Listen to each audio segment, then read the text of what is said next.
that when we are operating from a space of limitation, you are not able to receive things, whether it come from someone you know and who knows your, ventures or knows you well, or whether it come from a complete stranger.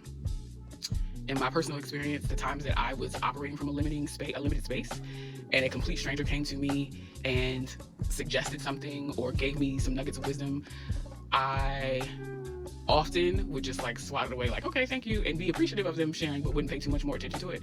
As I progressed in my own self journey and learning, I learned to really consider what was shared to me at the time that it was shared, and acknowledge that, okay, this must have been something that I had been spinning around in my head, and God heard my thoughts and sent this person with a resolve.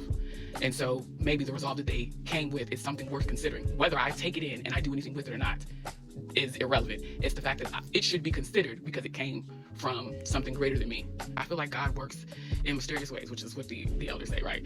I have had moments where I was praying about a breakthrough, and true story, this happened in 2021, praying about something specific, and a complete stranger didn't even come to me in person. This person called me on the phone. I have never spoke to them, never spoke to them prior to, never spoke to them after this.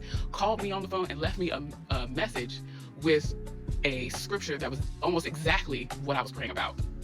And so I think from that point forward, I started to consider the words of strangers, even if it meant that, yeah, that don't apply. But to just receive it and mull it over and take it into my own personal filter, and then also take it back to God or source, whatever it is you choose to believe in, to come out with what is best for you.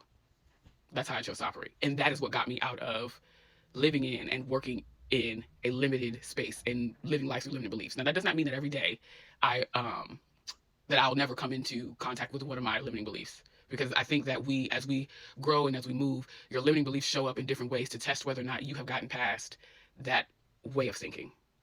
And that's my video diary soapbox of the day.